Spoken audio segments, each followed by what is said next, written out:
आजच्या दिवसातली आणखीन एक महत्त्वाची बातमी, मनोज जरांगेंची आज अंतरवाली सराटीमध्ये पत्रकार परिषद होणार आहे। जरांगेंनी सरकारला दिलेला अल्टिमेटम आज संपतंय। प्रसाद लाड यांच्या भेटीच्या वेळेला जरांगेंनी काही मागण्या मांडलेल्या होत्या। मागण्या मान्य नाही तर उपोषण थांबणार नाही, जरांगेंनी आधीच इशारा दिलेला आहे। जरांगेंनी याआधीच 30 मे पासून आमरण उपोषणाचा इशारा दिलेला आहे। 28 पर्यंत मागण्या मान्य न झाल्या तुम्ही उपोषणाला थांबत नसतो रे मी, तुम्हाला माहित नाही 28 पर्यंत वेळ आहे तुमचा। मी थांबतच नसतो। आपल्या समाजाचं कल्याण करूया ते तरी कसे मानणार? यांना बसावं लागणार 30 तारखेला माझ्या संग। 28 तारखेचा मनोज जरांगेंनी सरकारला दिलेला अल्टिमेटम आज संपणार आहे। यामुळे जरांगे अंतरवाली सराटीत पुन्हा एकदा मराठा समाजाशी संवाद साधणार आहेत। जरांगेंनी याआधीच 30 तारखेपासून आमरण उपोषणाची घोषणा केली होती।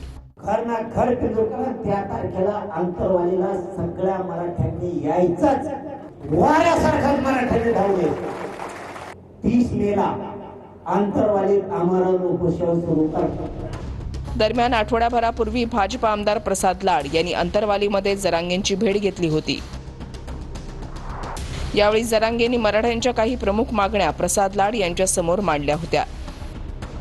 मराठवाड्यातील सर्व मराठ्यांना कुणबीचं जात प्रमाणपत्र द्या, सातारा, कोल्हापूर, औंध संस्थानांचा GR काढा आणि त्यावरून जात प्रमाणपत्राचं वाटप करा। वाटप केलेल्या कुणबी जात प्रमाणपत्रांचे जात पडताळणी प्रमाणपत्र द्या। विखे पाटलांच्या अध्यक्षतेखालील मराठा उपसमिती बरखास्त करा। मराठा आणि कुणबी मंत्रालय वेगळं करा। ही नवीन मागणी जरांगेंनी प्रसाद लाड यांच्याकडे केली। दरम्यान मुख्यमंत्र्यांशी चर्चा करून 28 तारखेपर्यंत जरांगेंना निरोप देऊ असं म्हणताना जरांगेंनी आंदोलन करू नये अशी विनंती प्रसाद लाड यांनी केली होती। जर 28 पर्यंत मागण्या मान्य न झाल्या तुम्ही उपोषणाला थांबत नसतो रे मी, तुम्हाला माहित नाही 28 पर्यंत वेळ आहे तुमचा। मी थांबतच नसतो। आपल्या समाजाचं कल्याण करूया ते तरी कसे मानणार? यांना बसावं लागणार 30 तारखेला माझ्या संग।